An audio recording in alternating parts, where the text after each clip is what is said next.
Yo! We're on. Cigar Chat. Cinco de Mayo, 2017. My dog Truman's birthday. He's 6 years old. I'm here. It's Logan. There's no John.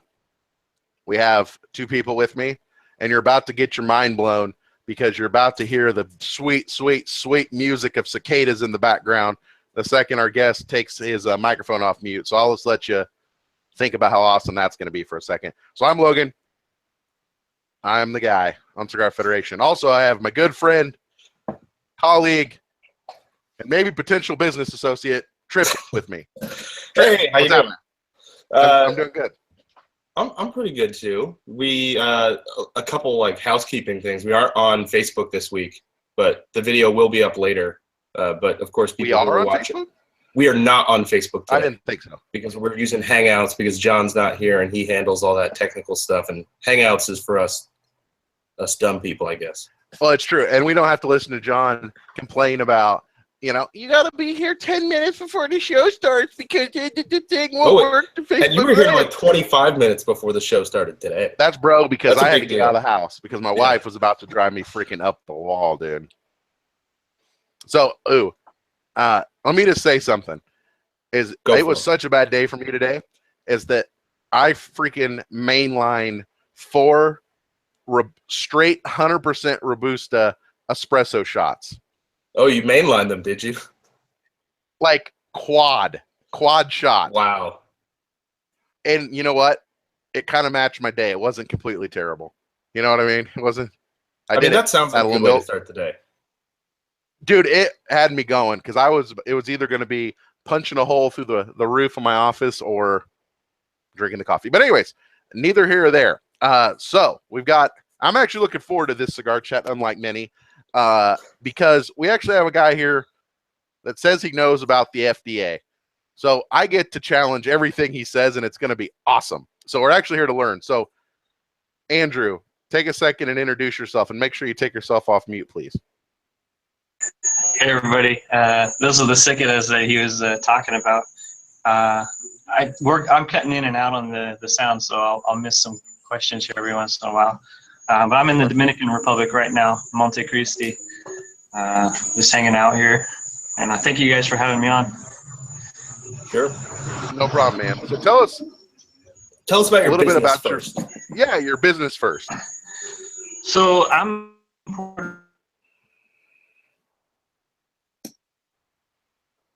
one way or another. A little bit. Andrew, can you start over? Start that part over again because you're cutting out. I apologize. Can you hear me now?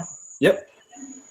Okay, so I'm an importer distributor for some premium cigars. I actually work with over 50 companies in one way or another, that and FDA being part of it.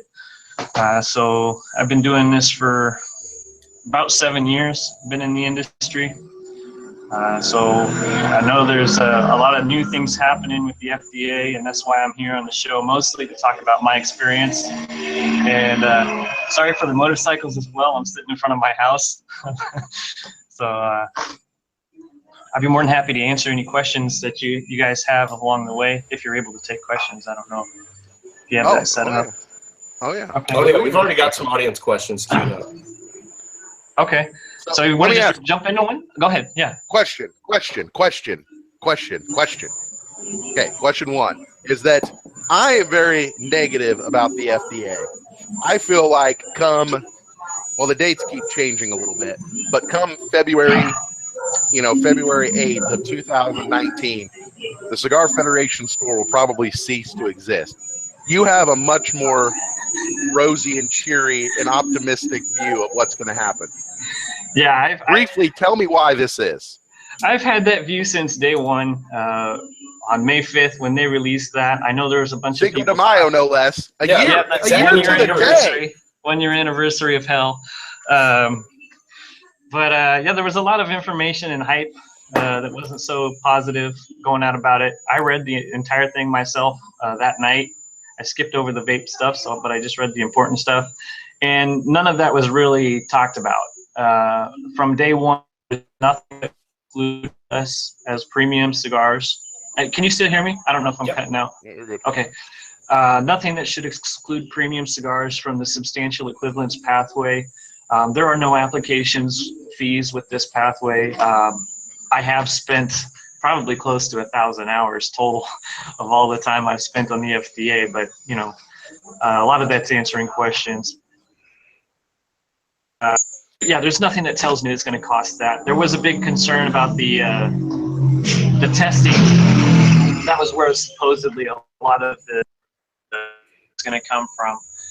However, the FDA has even said that they're not even going to create a list of what to potentially test for at least 3 years after the regulation was introduced. So that's more, or that's longer than we even have to register.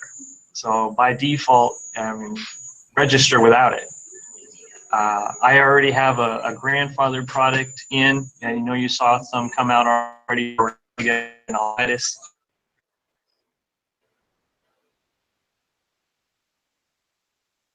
Uh-oh, we're losing him. So the tail end of what he was saying there was that there are applications that have been approved for Altadas and Ortega, I think. I saw it. Is Ortega yeah. your client? Oh, what's that? Your client? No, that's Frank Herrera who's working with them. But as soon as my grandfather product is considered established, but the termination is done, the substantial equivalence process will continue. And I've already talked to them many times. I've heard from both sides that of the Office of Compliance and the Office of Science that my registration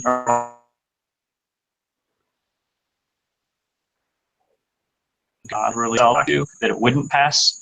And the FDA has been actually being as positive as I am about this. I apologize for that. But every time something they have a question about, or if they think something's missing, or they want something to be worded a different way, they tell you. I mean, the guidances themselves were kind of vague, but they're pretty good at helping you. And I asked them flat out, so is it ever going to come to a point to where, like, say if something's missing and you didn't tell me about it, that I'm just going to get a not substantially equivalent or a marketing order that says I can't sell the product? And they said, no, that should never happen. You would always be notified beforehand and given a chance to provide that information.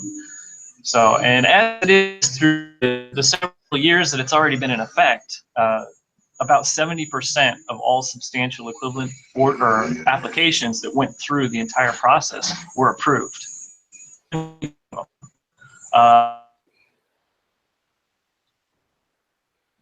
orders that said they're not allowed to sell, and you can see all the stuff that was missing. It goes through a checklist of things, says not included, not included, not included, not included, and a lot of them didn't even have a predicate product. So it's obvious as to why those ones were not approved. So hopefully you guys got all that. We got most of it. I think I got Trip. Why don't you recap it for me, because I didn't quite catch the cicadas were whispering softly in my earlobe. Let me think about how to recap that. So basically, the FDA has told him flat out that they're not going to just deny for no reason, and they're not going to just flat out deny you. They're not going to just flat out deny you if there is something missing from your application or if something isn't good enough.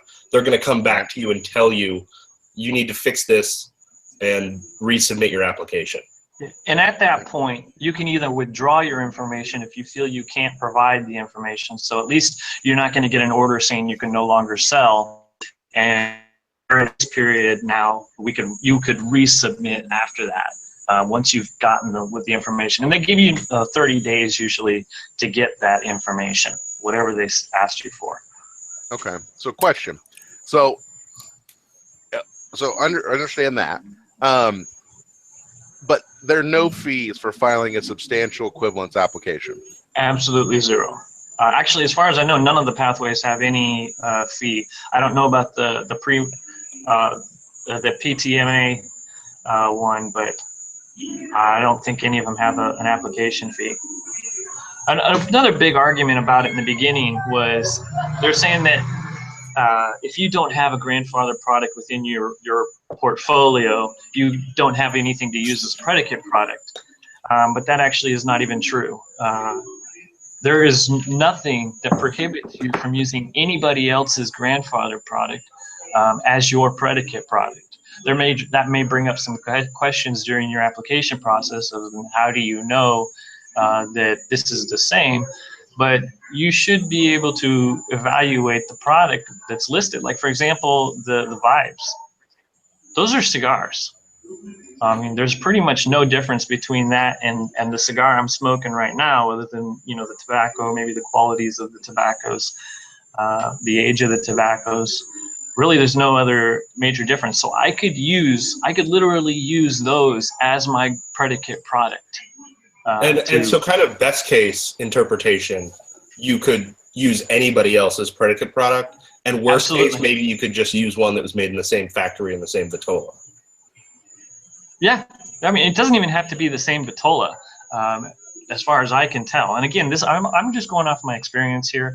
Nobody actually knows 100% what the FDA is thinking, but there's a clause in it that says, on the substantial equivalence, that says that at least it's different, but it does not pose any greater health risks.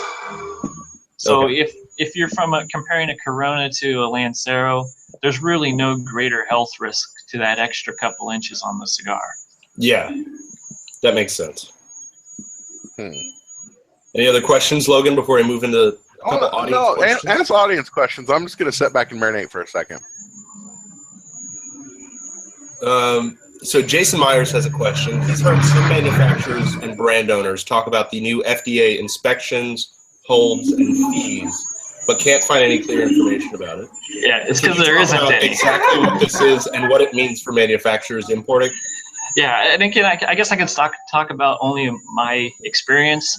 I work with over 20 factories. Among those brands, I have had three shipments out of maybe 500 that were placed on a hold. All three of them were in Texas. They didn't even come and inspect it. They just released it afterwards. And the other two, the agent just showed up wherever, because we took the cigars out of the airport. They didn't even hold them there. As long as it's cleared customs, you can remove it from the airport. So they came to the warehouse and looked at the cigars, opened up 3 cases, saw that everything was what the invoice says it was, and they just taped it back up and left. That So was it. really those inspections are just for like sort of contraband or something that's not what you say it is. I think maybe what may have happened to some in the beginning, where you just have an ignorant agent and didn't know what to do, so he just held it up or something like that. He or she, I should say. Sure. Like I said, from my experience, I haven't had any. One of the shipments came in with unbanded cigars, so that did the inspection. She actually releasing it just to clarify with her supervisors to see if that was okay, that they didn't have any branding on them.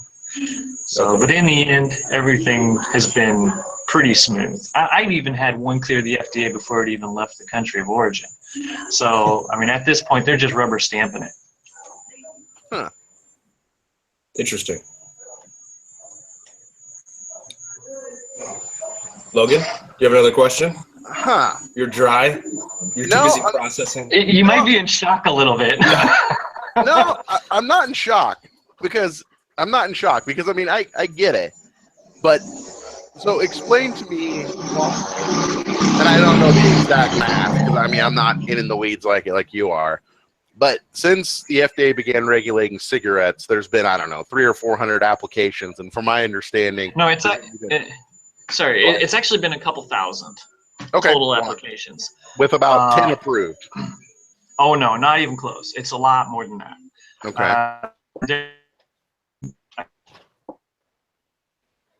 And then you freeze up right in the middle of my... 2,000 or something like that. So I think there's been about 600 of them that have gone all the way through the process. The vast majority of applications, or people withdrew their application before it came to any determination. Okay. But this does bring another question. I don't know how in the world the FDA even intends to regulate the industry in a timely manner. As it is, over the last couple of years, they've had, several thousand applications through that entire time. I have 2,240 SKUs right now waiting to go through. So, and I'm not even 1% of the market. So I don't know how in the world they intend to, what I'm guessing could be as much as 100,000 different SKUs. How are they going to regulate that within 1 year? It already takes them 1 year to process current or previous application levels. And they've only done a couple by design, though? But isn't that kind of by design if the goal is to stamp out kids smoking? Then you fall back on, hey, we just got flooded with applications. Oh, unfortunately, there is a budgetary freeze. There's no, what is it, the language? You have to process the application in a reasonable time, right? That could definitely hinder new products, and absolutely, this is going to hinder new products. You're literally going to be having to plan a year or two ahead with applications before even releasing a product. There's no way around that with the current regulations unless it gets removed. But there is this grace period for us to apply for the substantial equivalence. And as long as we have the application in before that deadline, as long as it takes them to process it, you can keep selling it. Yeah, right. That's what I was going to clarify. As long as you have the application in. Okay. So let's pretend, let's march down the road. Let's say it takes, let's use John. Man, you must live in the damn busiest street, Calle Ocho, wherever the hell you are. I gotta smoke outside, okay, so my only option You're is okay, man. the front porch. One of the chat room comments is that you have nothing but mufflerless muscle cars going up and down that road. Those are actually all motorcycles. Yeah, oh, really? It's all like little Hondas and shit. I don't think. Oh, 18 minutes. Okay, go ahead, Trip. This is an interesting one. Outside of the cigar world, what are your other interests? Spirits, travel, food? Why are we asking this? I got important questions. Hey, you wanted to go to an audience question. I did. Go ahead. I definitely like the spirits. Florida Caña is my favorite rum. Yeah, buddy. I'm jealous right now of Trip. He's got a number 7 there. He's also got a Jassim Crawl that I was supposed to be in Portland right now, but my wife's passport was expired. I never look at it, and apparently she doesn't either. So that trip got delayed. So I am not smoking a Jassim Crawl right now, but I'm liking what I got. So I'll save one for you for next time you're on. Okay, all right. Yeah. Good Lord. All right.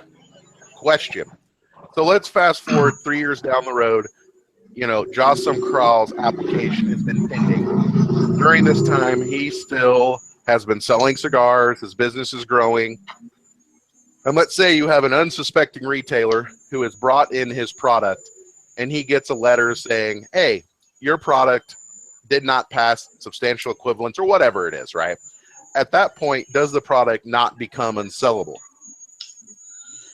Yes and no. Enforcement is a tricky thing. You do what you do until you get caught, I guess. And I'm not going to encourage anybody to do that. I don't think that's a good idea.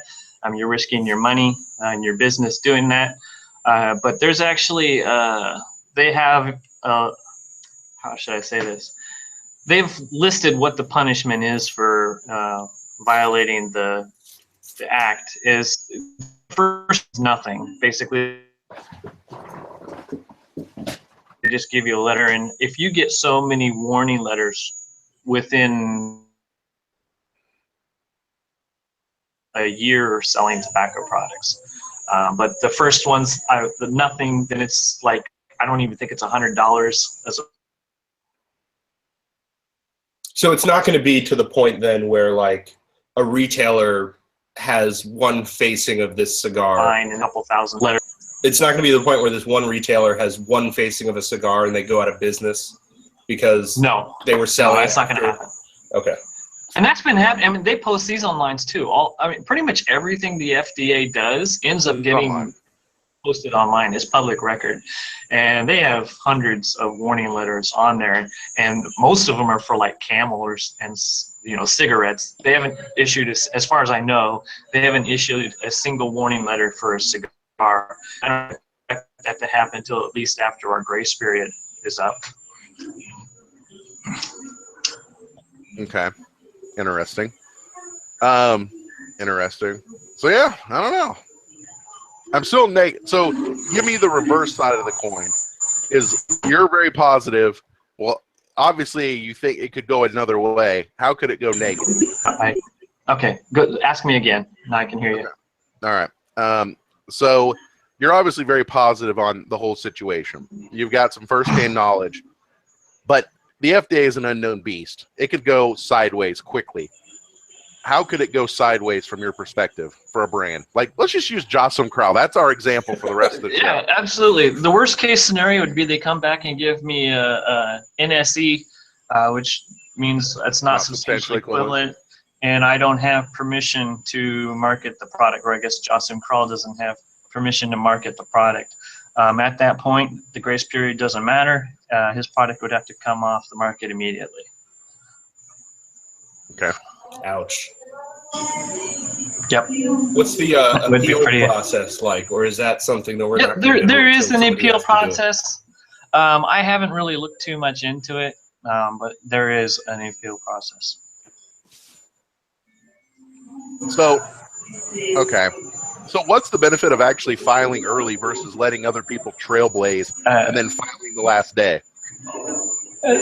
There really isn't much of one. I mean, the only thing that I'm telling my clients is go ahead and file your new stuff now. If it doesn't even exist, it doesn't matter. You can still file it. We know exactly what the contents or the ingredients are going to be. You know what the size and weight of the specific vitola is going to be. So all the information you need is available. So if they come back and tell you can't sell something that doesn't exist, you didn't lose anything, and you're ahead of the game on creating new stuff. As for stuff that you're already selling, I'm telling people to wait right now. Wait until at least you have or at least I have, or whoever is handling their FDA has an approved substantial equivalence. So at least they know the exact format that the FDA is looking for, and then submit them all at once. I personally don't want to file 2,000 some reports and then have to change them all because they want something different. I don't want to do that either. Right. So I'm saying you might as well wait. I'm actually just a little bit with this new 90-day delay on things, because this was going to be the wake-up call I felt for the FDA to realize how many SKUs are in the cigar industry. Because, like I was saying, how do they expect to manage substantial equivalent reports for 100,000 SKUs if they can barely handle, a couple thousand at a time over a couple of years? So I was hoping to happen. Yeah, that's a good question. I think you can take the 90-day delay in a couple of different ways. It could mean that they're just like, okay, people need more time, so let's give them an extra 90 days. But it could also mean that there are additional considerations being taken from the FDA side, and they don't want to move on anything yet, since basically nothing has gone into effect yet. Or they could be saying, rocket ship. I don't know. I'm just starting to realize what kind of animal I'm tangling with. I need to get my head better wrapped around this so I can really screw these guys over. Yep. I think that's possible.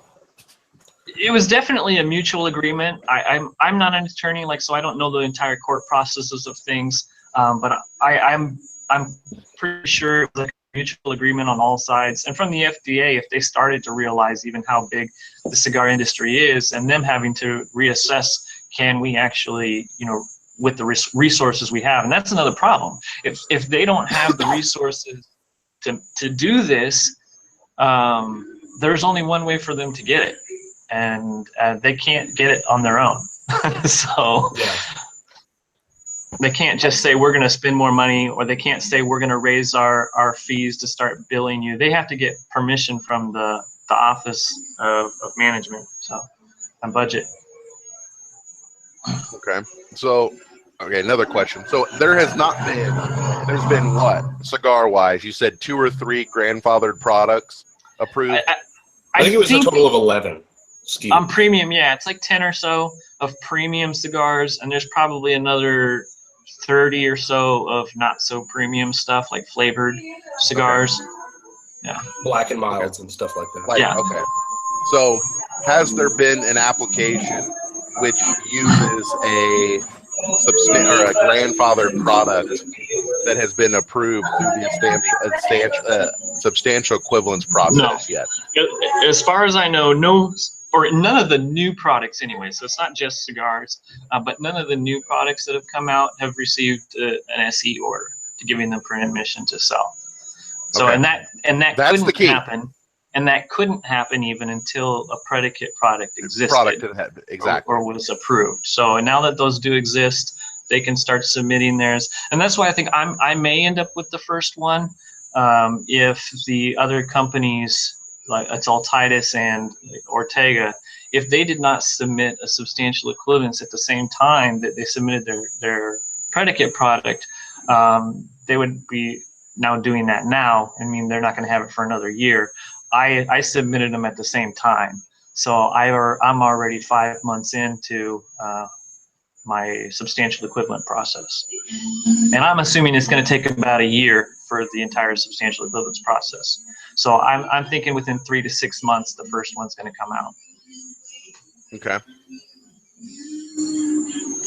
So really, the thing all hinges on. Dude, is that the thing for Orange is the New Black? Yeah, my wife's watching that. And Oh my God. Tell her to get off the internet. She's slowing your internet connection down. Oh, you're probably right. She's using all the dang bandwidth. I'd be in the doghouse. I'd be sleeping on the porch. You'd be sleeping on the porch with all the cicadas. All right. So really, the argument is going to come down to, is it going to be possible for someone to, I guess, first, let's say, let me use Aganorson as an example, has, grandfathered products. Can they use grandfathered products to Give me a bring second. in? I'm going to ask her to turn it off. All right. Go ahead. All right, we can talk for a minute. Now it's Logan, what are you smoking? I'm curious. I'm smoking. ¿Por qué se turn it down? Poco. I don't know what I just said in Spanish, but I'm smoking. I found some colored projects in the back of the Humi. Oh, nice. Which one? I'm smoking the Misterioso Maduro. Oh, that's a good one. I'm smoking the JSK. I have to remember how to pronounce it. I think it's Cernanak. It's that's good. JSK broadleaf. It's pretty good. I'm liking it. Doesn't Noel make all of his cigars? Yeah. What's that? Doesn't Noel Rojas and Brandon Hayes or whatever his name is make all of his cigars? That's correct. That's what I thought. Okay. So my question is, so really, let's use Aganorson for example, is they have grandfathered products. So if they have a grandfathered product, I think it'd be a pretty fair stretch to say, if you're using all Aganorson tobacco, it's probably, substantially equivalent. There are other stuff that's come out. But I think really the argument would be like, let's use one of your brands that you're working on that has a grandfathered product, and you try to use that product for Jossam Crawl. I think that'll be really the telling piece if that's going to happen or not. What you think? I actually didn't get the full question because it was cutting in and out. Okay. All right. So I'll talk fast. Like someone like Aganorsa, right? Like Aganorsa, Casa Fernandez, they have grandfathered products. For them to do a substantially equivalent made in the same factory using the same tobacco, I don't think it's a stretch. But I think where the crux of this argument will come down of how hard this is going to be is if you can use an Aganorson grandfathered product to get substantial equivalents for, say, Jossam Crow. Made it a different factory, different years, all that kind of stuff. Yeah, I can definitely see someone being concerned about.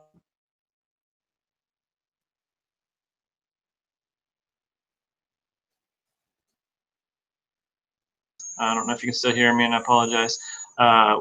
With characteristics, and as long as those characteristics are all equal or very similar, you can use that as a predicate product and be pretty confident that it'd line up well. Okay. But let me ask, like, you're a little bit of a different story because you're an importer. I mean, you guys are kind of like almost like a co-op. Everyone's going to benefit from using your grandfathered products. But let's say you're a factory like Casa Fernandez. Unless, I mean, like, obviously they might help out Illusion, they might help out Viaje or some of the brands they work with. But why would they share? What's their incentive to help out anybody else? Yeah, they wouldn't have actually any incentive at all to help anybody, and I'm pretty sure they were hoping that nobody would be able to use their grandfather products. But unfortunately, anybody can use their grandfather products. But can they not file a protest and Nope. say, hey, they cannot, really? Nope. There's no way. It's public record. And all you have to do is show that your product is substantially equivalent to any product that was on the market prior to 2000 or as of 2007. So that's the only criteria. They don't care who made it or what country it came from. As long as those characteristics that they are. And what are the looking to compare characteristics? the ingredients, materials, Oh, which okay. happen to be the exact same thing in cigars. Design, which would be like the size of the cigar, how it's consumed or how it's lit. Gosh, I'm kind of blanking right now, but that's pretty much it. I mean, they want to know the size, the length, the diameter, what it's made out of. Yeah. And do you not send cigars for them to test them? No, they do not want. They do not want samples. What? No, they do not want samples. They don't want samples. Nope. Interesting, because that was a big talking point, like right before the FDA regulation really came out. Everybody was saying they were buying testing machines and they were going to be testing the nicotine. No, I don't doubt that at all. I don't doubt that at all. That they would. But they're not requesting them for any applications at this point. Okay, Logan, we forgot to take our first break. It's okay. Right now, I'll say that we are Cigar Chat is brought to you by Gurkha Cigars. Gurkha, the makers of the world's finest cigars. Try the 93 rated Heritage today, or the new Heritage Maduro, available at all B&Ms where fine cigars are sold. That's true statement. It is. That's true. Said it. It's true. So, okay.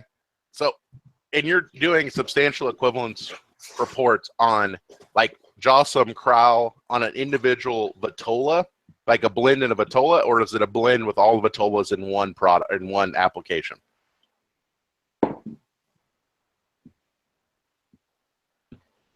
He just went straight Durka. Straight Gurkha. No, not Gurkha, Durka. Oh, Durka. Okay, that makes more sense. No, not Gurkha, dog. Hey, man, you know what you should be drinking? Shameless plug. Some Nicaraguan Eagle. Hey, I told you, my wife got me that 28-ounce coffee cup. I already had my 28 ounces of Lane coffee today. Do you think it should go in the barrel for longer? I do. I think I was actually doing a little research just to kind of figure it out. And it looks like most of the other companies that do barrel aging do about 2 months. But they do a pre-roast. So they put it in the barrel and then roast it. No. You put it in and then you roast it. But see, I read both, and when I was doing my research, I know we're off topic here, but like if you do it, so they're doing it post-roast or pre-roast? Post-roast. Or pre-roast. Pre-roast, sorry. That's what I'm doing, pre-roasted. No, okay. They're doing while they're green, barrel aging, and then they roasted. roast it. That's what I did too. Okay, I thought you roasted it and then barrel aged No, it. God, no, because then it would be 2 weeks old and it'd be all stanky. Yeah, that's a good point. I didn't think about that. And besides, after that point, all the beans are doing are off gassing, and they're not going to soak anything up. Yeah. The goal is to try to dry. I'm about to give away the trade secret. You want to get the beans dried out because they're like a cigar, right? They emit moisture. They have a relative moisture content. The idea is to lower that moisture content a couple percent, and then you put them in the barrel so they naturally Absorb, yeah. absorb. There you go. All right. Let's just say now I know the secret. now you know, but you don't know how I do it. Let's just say That's the true. Texas sun is quite the Bia. Let's just say that. I'm just kidding. All right, Andrew, back to you. You can go off mute anytime. I think your internet's better because your wife's off the TV show. So, is it all Vitolas in one report or a different report for every Vitola, every facing? Every facing essentially is going to be turned into its own substantial equivalence. You can submit them as a bulk report, as many as you want within it, but once the FDA receives it, they do split it up into individual ones. So, yeah. Basically, you're saying all of this part of the report is the same, and this portion is different for exactly. each of these. Okay. And I'll put in like an appendix. I don't know. I should be saying as much as I am, but I submit an appendix with a huge list of all of the size that references each one with a skew. So that way, because they do want the size, the length, and the diameter and the weight of all the cigars, so they can go back and reference it on the appendices. Sure. How many pages is a report? I'm curious. Mine was 12. That's not too bad. No. I was thinking it'd be like 100. No, there's a part of it called the environmental assessment. That's another one that they really don't give a lot of information on. You're basically supposed to, or anything that they evaluate, they're supposed to also evaluate its effect on the environment. So you're supposed to tell them how much waste the product produces and stuff like that. But, I mean, the products, when you look at it, because I work with brands that are pretty small, and when you look at the volume on their own, it's absolutely inconsistent, or it doesn't mean anything, the amount. But aren't cigar butts all biodegradable anyways? Exactly, and that's part of what I listed in my environmental assessment, that, I mean, pretty much 100% of the product is biodegradable, and there's some inks on the bands and stuff, and the gold, like the embossing stuff, that's not necessarily biodegradable, but maybe some of the papers maybe are plastic, Right. or the bands have some plastic in them. But other than that, the boxes, I mean, even the cellophane is biodegradable. Yeah. So. Huh.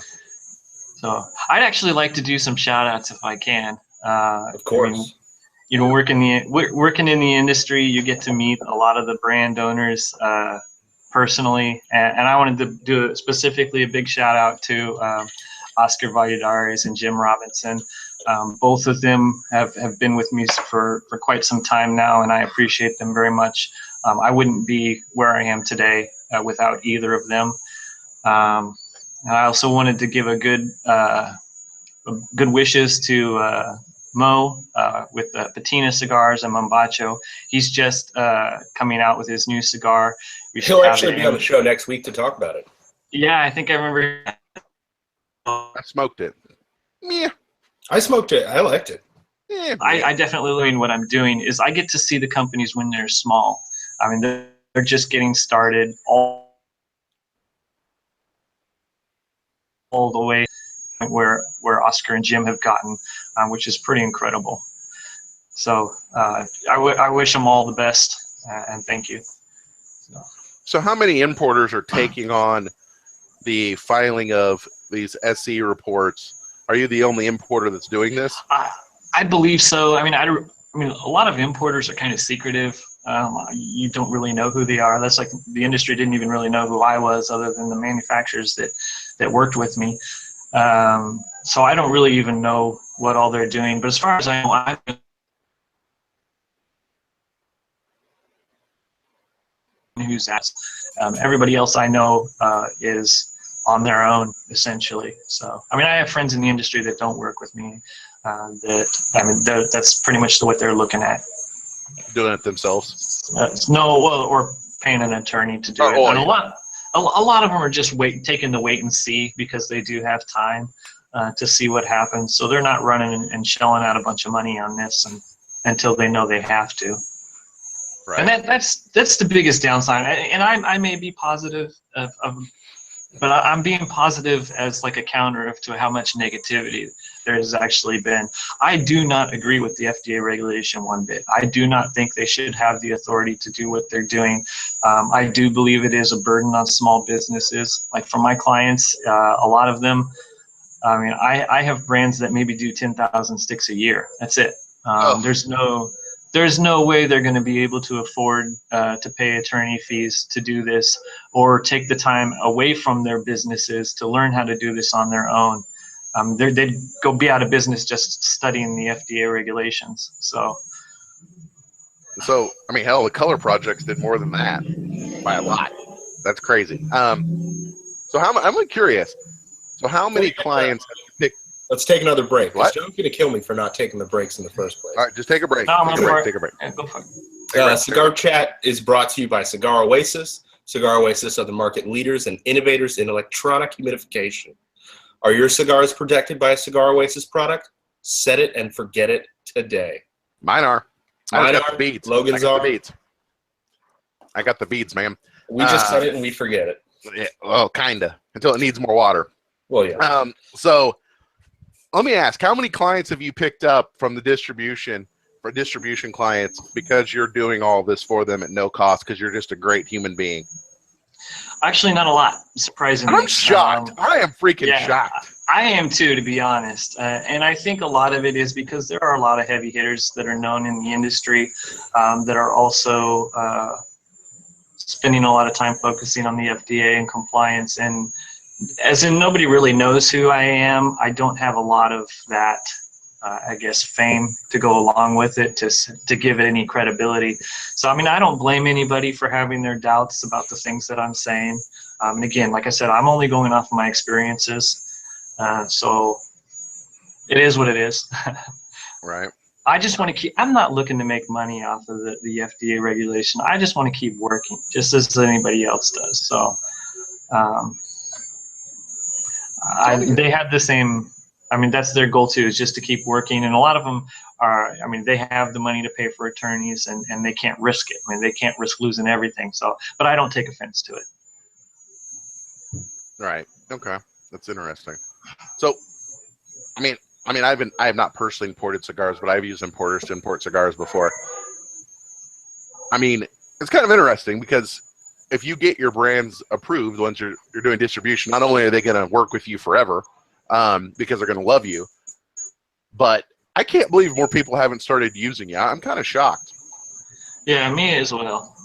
I mean, I've gotten a number of, and I don't want to offend anybody by saying they're a small company. Everybody starts somewhere. I mean, I've gotten a couple of small brands that, they're not anybody that most people had heard about. They're usually like regional people around the country that, Right. A friend will just say, hey, you should, check out what Andrew's doing here. I mean, being they can't afford an attorney anyways, and they're paying for another importer to work for them. So it's kind of a no-brainer for the small companies. And those are the ones I really want to work with anyway. I mean, I appreciate having large clients. I wouldn't turn a single one of them away. But I just love working with the small companies and watching them grow and seeing the passion that they have for what they're doing. And I want to make sure that continues. How many cigars did you import, all brands, last year, 2016? 2.2 million. 2.2 million. Okay. I'm trying to do the math to figure out how much you made based on what I pay the importer. I have employed. I actually have nice little chunk, my friend. Too, nice little chunk there, buddy. Oh, well, maybe you're paying too much. We should be talking after the show. No joke. No joke. No, it ain't no joke. I'm getting raked over the coals, I think. But hey, when you're as savvy as a marketer as I am, hey, it doesn't really matter. Pennies and cents, right? Okay. So you know what? I feel a little better. You know, I'm still not bullish like you are. I think the key will be once I'm going to put my line in the sand. Once I see a brand like Jocelyn Crawley who has no predicated products or no predicate date products, and he gets his application in based on substantial equivalence of someone else's product, then I'll be very bullish. But until then, I'm still very bearish. Well, he's what I got. He's what I got currently applied, and I know. I'm using. I'm going to be waiting patiently. I'm using a Black Patch Selects. It's a cigar that's it's even a different country, and that cigar has been around for quite a bit longer than even the substantial equivalence requirement. So, and I'm fortunate enough to have them as clients as well. So, and they've opened up their portfolio to me. I also have another client. I mean, I actually have about 100 total grandfathered products. I only applied for one because that's all I really felt I needed at this point. But I can definitely, we have time, I could apply them more once that time comes. So how many hours does it sit there to take you to do one 12-page report? But actually, the report itself is actually pretty quick now because I got templates. So it's pretty much going to be the same information between every cigar. You just punch in the the sizes and the weights and the manufacturer and a bunch of other information that's unique to that cigar. But like I said, I've probably spent. Whoa. Oh, I was just thinking his audio was so good, even though his video was bad. I was thinking your audio was good, even though your video was bad, and then your audio cut out completely. Oh, so I don't know where I left off then. It was something about you only needed one grandfathered product. You'd spent how many hours? Oh yeah. Something. I've spent about 1,000 total hours, I think, over the past year on FDA. Most of that's probably talking with clients, but I'd say probably about 300 hours is what I've spent on actual regulation. All right, let's take our last break. John's gonna have to move these around or something. Logan, who is our last segment brought to us by? Drew Estate. They good. Back to you, Trip. So I've got a couple more audience questions to go through. I think this is an interesting one. It's kind of a softball one, but where do you see Tabacos Mundial in 5 years? Are you going to be the biggest importer in the States, or are you going to have your own cigar company? I'm still in business.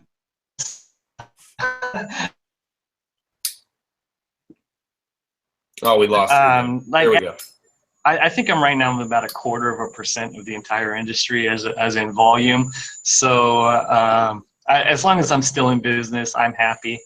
I hope I get the first SE report, and then all the world's gonna or all of the industry's gonna be coming my way. You'll be all over half wheel. Yeah. They're gonna say, who the F is this Andrew That's all right. I mean, like I said, I'm happy with where I'm at. I'm in the Dominican Republic. I work from home. I literally could live in any country I wanted to. As long as there's phone and internet, I can do my job. So, and I provide work for other people as well. So I just feel completely blessed with where I'm at already. I don't even really think 5 years ahead. As long as I'm in business, I'm happy. But thank you for asking that. That was from Bob Dog. Good old buddy Bob Dog. Can you import coffee? Yes, I actually have. Anybody actually can import coffee. Really? You don't need any special permission to do that. No, anybody can import coffee. There you go. Yeah, as long as it's not a federally regulated substance or product, you don't need any special permission. Huh. We need to have a combo because I'm getting middled over here. You're getting middled out? Yeah, you usually get green coffee from Source for maybe about $1 a pound. I know it. Yeah, well, I mean, typically, depending on where it is, right? I mean, yeah, it fluctuates based on the commodities market, which I think last time I checked was like $1.54 or $1.50 or whatever. But yeah, I mean, there's stuff that's more expensive out of Kenya and stuff. But I mean, good. Yeah, Nicaragua, you should be able to get it $1, $1.50. Okay, this is interesting. I'm glad we had this show. This has been quite educational. I knew as soon as I started talking to Andrew that he was going to be a good guest for you, Logan. We couldn't have done the show without you. Because I'm asking all the questions because I feel like there's a lot of misinformation out there. Oh, there's a ton. There's a lot of misinformation, and not saying what Andrew has not talked to us for 50 minutes has been a bunch of misinformation either, but it's most logically thought out thing I've heard.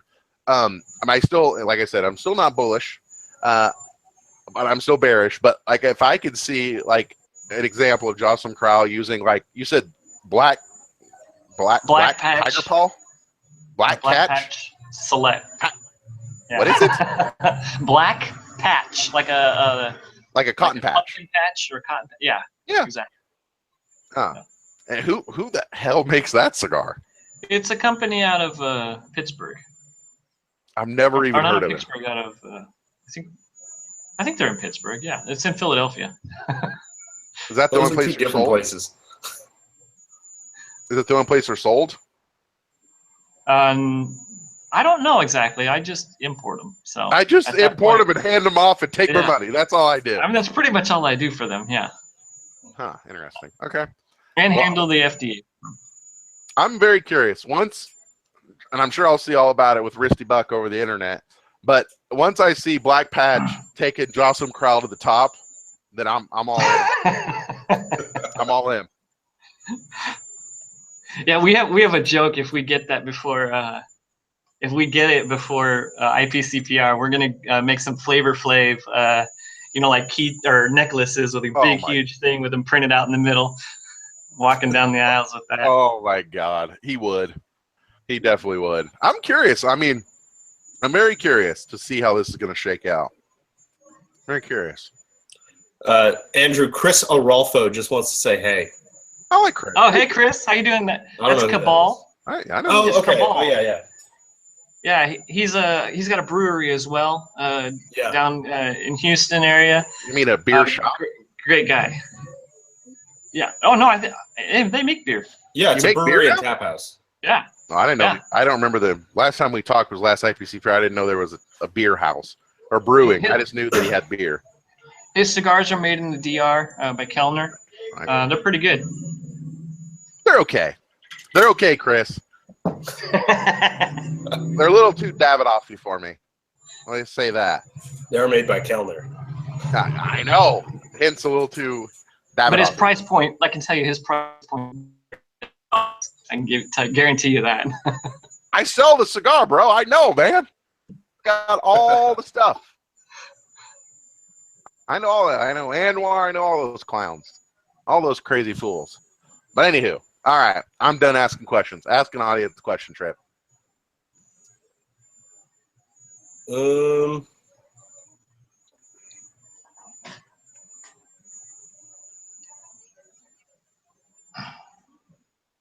We don't really have any other audience questions. There's one about whether the deadline for warning labels is pushed back 90 days. I believe it is, right? Yeah, nothing specifically has come out about that, but from my understanding, it would be.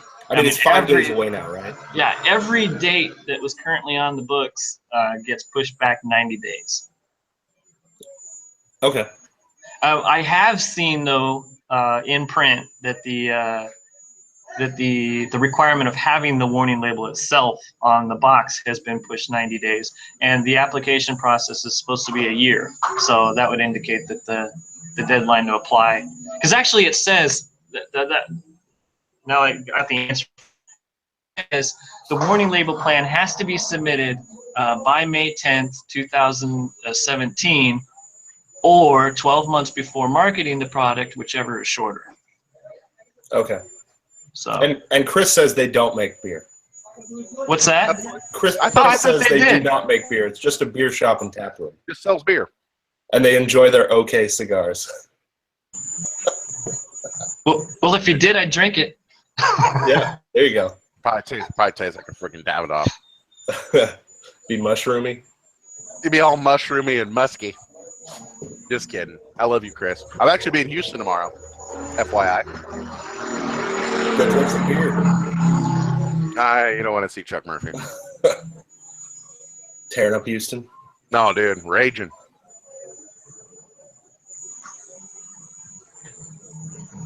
You're out of questions, Logan? I'm out of questions. I'm done spun up. All right. Friday night. I mean, we're almost done with the AFRN segment of the show anyway. So, Andrew, do you have a website or anything where people can reach you? I actually don't. I'm not exactly a social flower. I appreciate my privacy, so I don't really like a work website. advertise. No, I actually don't, and that's the most amazing thing in the world to me, that I've been as successful as I have without it. If one of these people listening or watching wants to get in contact with you, how can they get in touch? My Andrew at Tabacos Mundial, just like it's said in the announcement or the headline of the podcast, at tabacosmundial.com. Andrew at tabacosmundial.com. What does Mundial mean? It's tobacco, or Tabacos, obviously, and Mundial is worldwide, so, or of the world. Prestige worldwide. You should have called it Prestige worldwide. That'd have been better. Worldwide tobacco. I know. Tobacco of the world. You missed my joke. I don't know. Has Alec Bradley sued you yet? Oh, no. Actually, I recently found out about that, and I don't really make cigars and market them, so I'm not exactly in the same industry as them. They actually know I exist. I don't know if they know the name of my company, but we have some mutual, I guess, business relationships. Interesting. So Okay. I know I've been talked to them or about me. Okay. I'm just curious.